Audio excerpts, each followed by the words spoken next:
sabog na. So medyo dito na nagsisink in kay Yana, she's at fault. Kung ako yan, hindi ko na i-upload yan. Jumping to the time, magsusorry na. Sige, puntahan natin, hanap tayong mga tropa, pwede tayong tulungan, makikita si Kuya G. Kasi yung galit ng mundo, tapos yung galit ko, nanginginig na siya. Yung sinasabi niyong scripted, yung pag-iyak niya, umiyak nag-explain. So my intentions were just to ask for apology. Kasi So guys, mali. no, yung ina-explain na ito ni Boss Carl, yung apology pala ni Yana, totoo naman. Intention na yun. Ako pa yung mali. Kung mamasamain nyo yun, that's you. Kumbaga ako, gusto kong i-share yung sarap ng buhay na walang kaaway. Yun talaga. As Senator, kasama nila si Senator JB Ejercito. Okay, kaya pala medyo may nakita akong nalilink si Senator JB ito sa grupo. Tapos, yung mga Kasi picture na kasama umakala regarding kaya matibay si Yana kasi kasama si Sen JV, totally different scenario, situation, totally different event and base yun. Pangalawa, walang motor na pwede off-road si Yana. So, pinahiram ko ng Kay Boss motorsiklo. Carl pala yung motor na yon na walang side mirror. Oh, Right. na lang. Motivate. Yan yung event ni Rendon. Ayos yun ah. Ay, ingat ha. Ayoko ng abala. We're here to enjoy. We're here to have fun. Di kailangan magyabang. Pinigil ko na. Siya po yung makita niyo sa video na naka-green helmet na umawat. Ayoko man makisawsaw. Pero sadyang nandyan na talaga yung sitwasyon. Usapan everything na regarding Sambales. Whatever. Gawa ko na yung lahat ng kaya kong gawin para lang hoping at least bumaba man lang yung tension. Explain ko na lahat from the very beginning ng Zambales trip namin. So,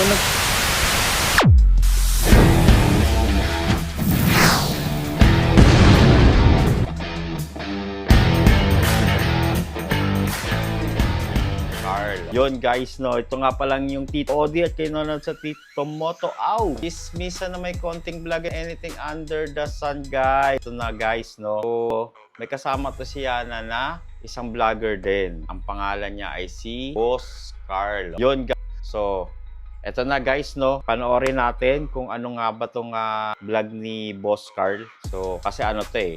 Ito yata kung hindi ako nagkakamali, ito rin yung araw na nag-attempt silang pumunta doon kay Kuya Jimmy. Tingnan natin guys, no? So, kasi pinost ni Boss Carl to eh. Tingnan natin. Pasensya na. ay, ingat ha. Ayoko ng abala. We're here to enjoy. We're here to have fun. Di kailangan magyabang. Ride your pace. Gets? Baba mo yung emosyon ha. Ayoko man makisawsaw pero sadyang nandyan na talaga yung sitwasyon. Usapan. Ayan guys, no? So, yung una niyang clip is bago sila pumunta ng ano, no? Sambales yata, no? So, sabi niya ayoko ng gulo, bla bla bla. Sabi niya ulit. Bakit nga ba? Sir, Pasensya na. bakit nga ba? Ay, ingat ha. Ayoko ng abala. We're here to enjoy. We're here to enjoy, sabi niya. Di kailangan magyabang. Ride Hindi your pace. kailangan magyabang daw, sabi. Yan Gano'n naman pala siya, no? Nagpaalala naman si Boss Carl. Baba mo yung emosyon ha. Ayoko man makisawsaw pero sadyang nandyan na talaga yung sitwasyon. Usapan kasi namin ni Yana was after ng upload ng apology niya, delete niya na yung video nung road rage niya. Tapos, just let people see the public apology then delete everything na regarding Sambales or whatever na tungkol dyan sa mga issue niya na yan. Ulit. Nalito ako dun sa ano niya, sinabi niya. Apology niya, delete niya na yung video nung road. Okay, sorry We're here to have fun. Di kailangan magyabang. Ride your pace. Gets? Baba mo yung emosyon ha. Ayoko man makisawsaw pero sadyang nandyan na talaga yung sitwasyon. Usapan kasi namin ni Yana was after ng upload ng apology niya, delete niya na yung video nung road rage niya. Tapos, okay guys. Ang sabi ni Boss Carl, after ng apology ni Yana, no, sinadjust ni Boss Carl na i-delete niya na yung road rage. Oh, yun yung sinasabi niya ngayon. So, tingnan natin, sundan natin na kung ano yung gustong ipahatid ni Boss Carl dito. just let people see the public apology then delete everything na regarding Sambales or whatever na tungkol dyan sa mga issue niya na yan. Pero nakakalungkot lang kasi May 2, alauna na ng tanghali, nakapayan dyan. Kasi sa totoo lang, kami namundok. Kasi payapa eh. Yun lang yung gusto namin. Payapang buhay, nag-i-enjoy, alis sa toxicity ng mundo. Yun yung rason bakit kami namumundok. Ngayon, Yes, tama siya, no? So, kumbaga, no, guys, no? Si Yana yung nagpasira ng mood ng lahat, eh. No? Alam ko marami sila dito, eh. So, ayun, no? Sayang yung ano nila, Sambales, no? Ang gusto nila yung smooth na ride, magandang rides kasi, syempre, di ba? Sambales, eh. Maganda daw dyan sa Sambales, di ba? So, pasaway talaga to si Yana, eh, no? explain ko na lahat from the very beginning ng Zambales trip namin. So, nagkaroon ng event si Rendon, which is yung motivated na ride papuntang Coto Mines. Dumaming influencers na sasama, and kasama kami doon, na-invite kami. Na-invite din si Yana, si Yang, si Madam Blight, mga newfound friends namin, nandun sila Bay, sila Yuri, si Ali, JB. Okay, guys. Ayun pala yun. Sorry, hindi ko alam na yun, no? So, si Rendon Bado, isang kilala nyo naman to, di ba? Hindi ko na kailangan i-explain. Siya pala yung nagtayo nung isang grupo na ano daw? Motivation. Pagkatapos ng motivational rides, no? Dami na na-invite. Sobrang dami na-invite. Na to the point na since magkakakilala naman kami. Anong pangalan ng And kasama kami doon, na-invite. pangalan ng Nandok. Ngayon, pangalan ng bumaba man lang yung tension. Kasi sa totoo lang, kaya kami namundok. Kasi payapa eh. Yun lang yung gusto namin. Payapang buhay, nag-i-enjoy, alis sa toxicity ng mundo. Yun yung rason bakit kami namumundok. Ngayon, explain ko na lahat from the very beginning ng Zambales trip namin. So, nagkaroon ng event si Rendon, which is yung motivated na ride. Motivated. Yan, yung event ni Rendon. Ayos yun, Motivated. Okay. Papuntang Coto Mines. Dumaming influencers na sasama, and kasama kami doon, na-invite kami. Na-invite din si Yana, si Yang, si Madam Blight, mga newfound friends namin, nandun sila Bay, sila Yuri, si Ali, Madam JB. Blight. Dami na na-invite, sobrang dami na-invite. Na to the point na since magkakakilala naman kami, Yana and Yang, sabay-sabay na kami pumunta doon. Una sa lahat kasi naka-dirt bike si Yang, sampa ng pick up namin yung dirt bike niya. Pangalawa, walang motor na pwede off-road si Yana. So, pinahiram ko ng motorsiklo. Kasi dami naman naming motor and gusto ko ma-experience niya yung sarap ng buhay na Wow, walang teka lang. So, yung gamit pala ni Yana na motor ay hindi sa kanya. Gets? Kay Boss Carl pala yung motor na yon na walang side mirror. Oh, teka lang, no? Tingin nyo, guys, no? Okay. Continue tayo. Kumbaga ako, pare, gusto kong i-share yung sarap ng buhay na walang kaaway. Yun talaga. Yun. Kaya nung sinabi niya wala siyang motor na gagamitin, pinahiram ko. Sinampa din namin ulit sa pick-up. 3 dirt bike yung dala namin going to Coto Mines. All throughout. Ayun, no? Pinahiram niya ng dirt bike si Yana. So, ang dala niyang motor nun, tingnan natin kung yun nga yun. Kasi, sinabi niya no? Yun yung dirt bike pinahiram niya kay Yana, no? Na yun yung walang side mirror. Okay, go. Coto Mines, everything was good. We all had fun. We shared stories. Tapos, yung mga picture na kumakala regarding kaya matibay si Yana kasi kasama si Sen JV. Totally different scenario, situation, totally different event and days yun. Nasa Zambales kami for 2 things. Una, pumunta ng Coto Mines for the event. Pangalawa, pumunta ng Mapanuepe kasi tagal ko nang gustong pumunta doon na wala lang time. Long story short, this was the perfect Coto Mines, Rendon, Sen JV, and all of the other influencers that were present there. All had fun. No tension, toxicity. The next day, nag-camp kami lahat. Actually, pare, first time ko nakita nag-camp si Sen JV and hands down, he was there. He had Sen fun with JV. us and we had fun with him. Sen JB. As senator, kasama nila si Senator JB Ejercito. Okay, kaya pala medyo may nakita akong nalilink si Senator JB ito sa grupong to.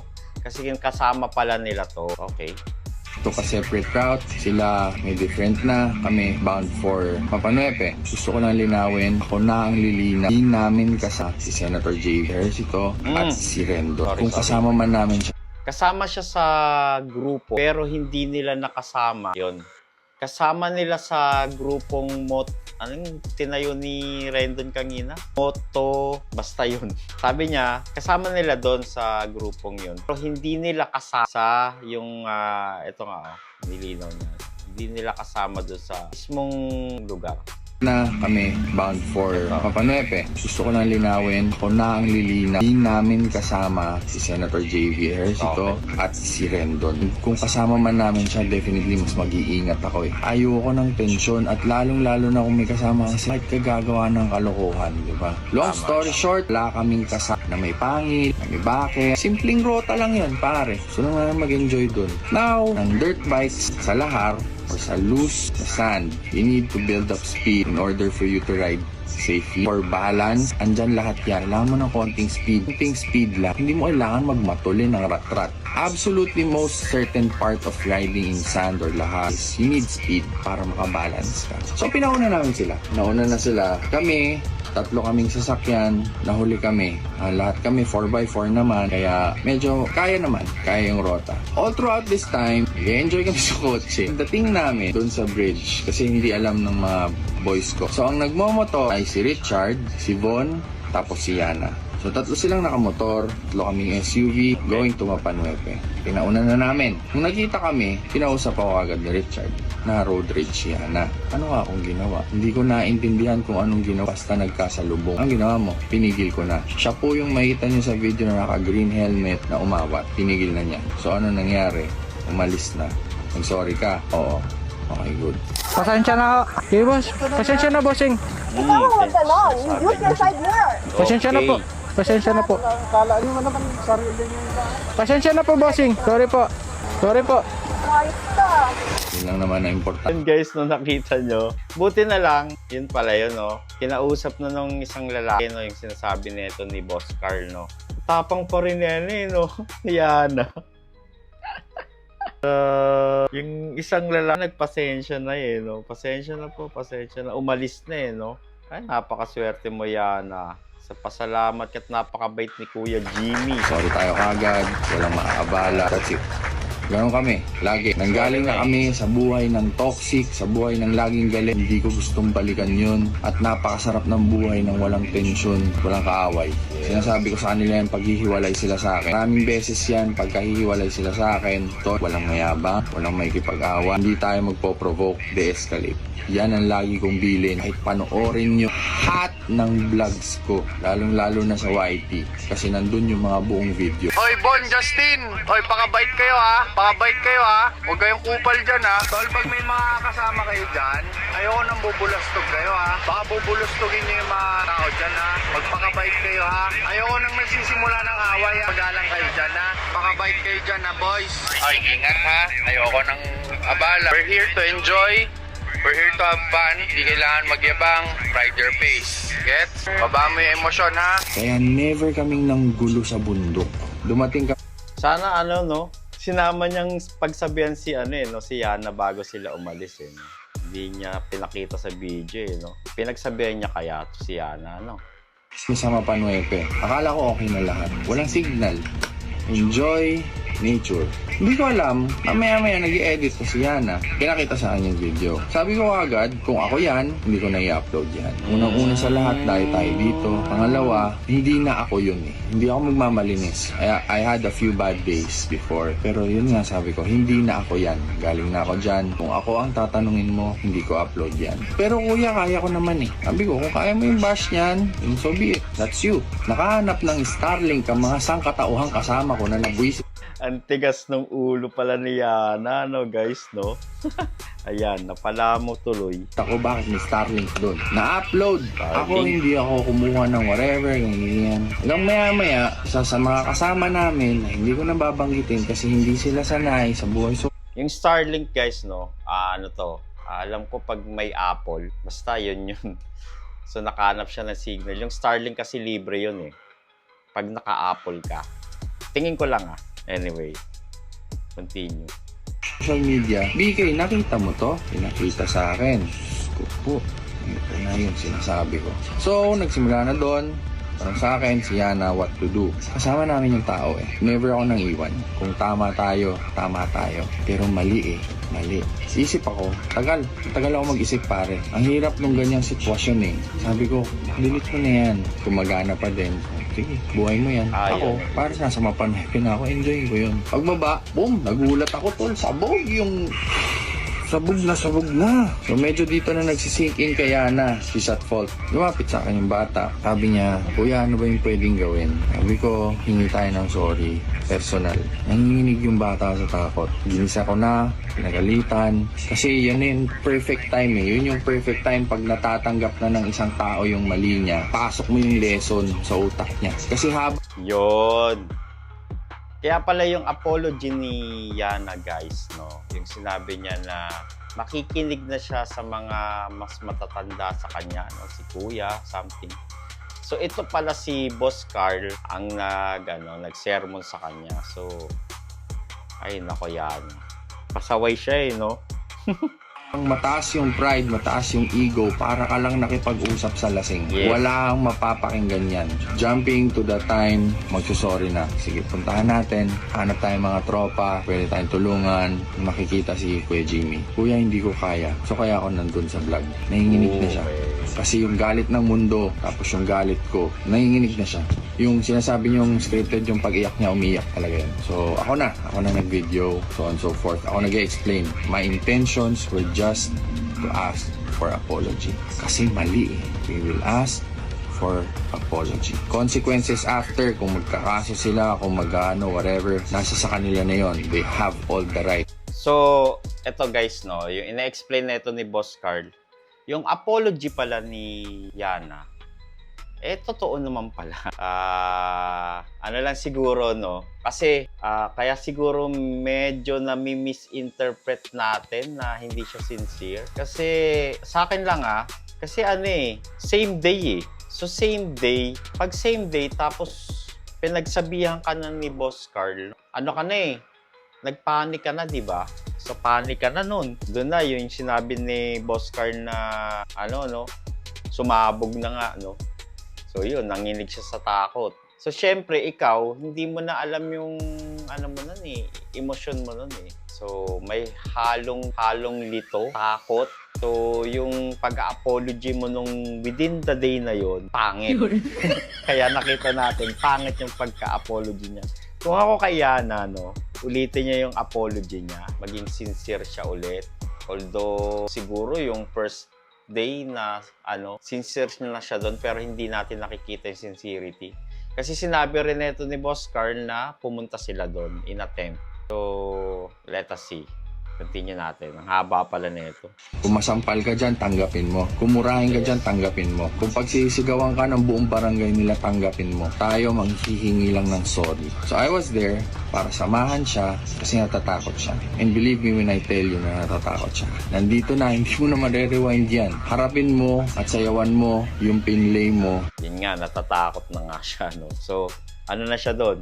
Wala na siya sa pag-iisip nun, guys. Kasi, napuwersa na siya na mag-apology. So, wala pa siya sa vision nun, guys.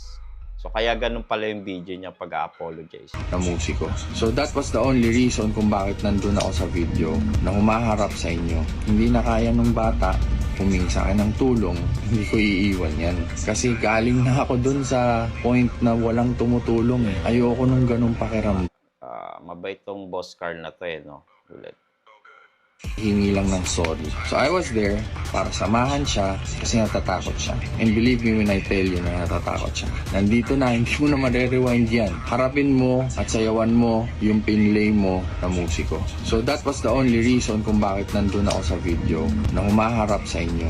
Hindi na kaya nung bata humingi sa akin ng tulong, hindi ko iiwan yan. Kasi galing na ako dun sa point na walang tumutulong eh. Ayoko nung ganung pakiramdam. Buti na lang tol, nandyan ang Diyos. God help me through those times. Hindi ko lang maintindihan ngayon, bakit yung intention na yun? Ako pa yung mali. Kung mamasamain nyo yun, that's you.